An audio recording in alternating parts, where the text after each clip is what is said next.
Hi, folks. This is Don Meissner with the North Country Fishing Report. And I got to tell you, I just got a report from my buddy Dave, who told me that one of our local residents here, and I won't give his name because I haven't contacted him to see if it's okay if I talk about his name on the radio, but he and some guides friends of his were out in Utah, and they were fishing. I think it was in Flaming Gorge, and I've actually fished out there. It's absolutely incredible area. They're fishing for lake trout. And in January, this January, twice in one day, the world record for catching weight of a lake trout on a fly rod was broken. The first time was 32 pounds, and then a little later they caught a 29-pounder. Now, why am I telling you this? Number one, it's interesting that these world records are being broken at different times. And for lake trout, because we've got lake trout in our area. And through all my years of fishing, going all over the continent with the TV show I did, Streamside, I got to go to a lot of wonderful places for lake trout. And I really believe in our area that we look at lake trout a little bit more negatively than the other salmonoid species.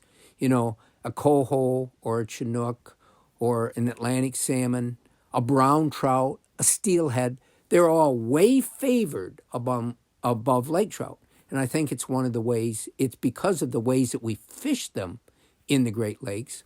A lot of times you're in a charter boat, and the charter boat's got 10 different rods out there, and they're going along at a certain speed, and all the rods are on downriggers or whatever, and you hook a fish. They can't stop the boat. The boat's got to keep going, because otherwise every one of those rods would get tangled, the lines, it would just become a nightmare. And they know this. So the boat keeps moving in the same direction. So you're not only fighting this lake trout, but you're also fighting the speed and the resistance the boat is making through the water.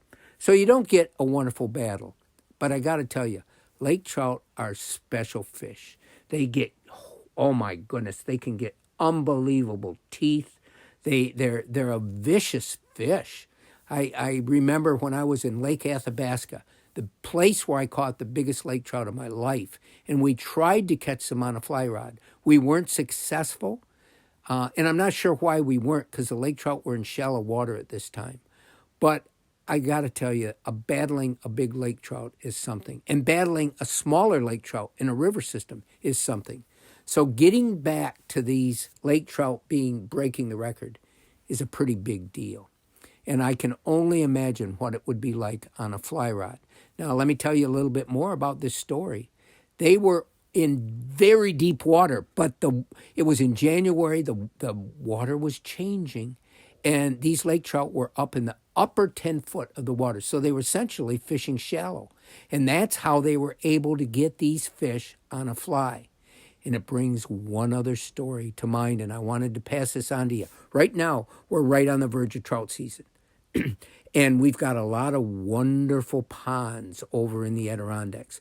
Ponds that freeze up, but the day that the ice goes out, that's a day that a trout fisherman longs for, dreams about, because when the ice goes out of a pond, the water flips over. So the water from the bottom of the lake comes up to the top and vice versa. And so all that bait and all the fish sort of change locations, and they come up near the surface, and they become very active at this time. And I've had some of the greatest fishing of my life for lake trout and brook trout right at ice out. You got to be lucky. You got to know just when you think that ice is going to start leaving. And a lot of times, most of the lake can still be covered with ice, but if you can fish right where that open water is, boy, you better be ready, because it can be a day that you will remember the rest of your life. So, the moral of this story is lake trout can be a great fish to fish for, and they grow to huge sizes. And if you're lucky enough to get where you can fish for them with conventional tackle, it can be a real, real joy. Until next time, folks, this is Don Meissner with the North Country Fishing Report.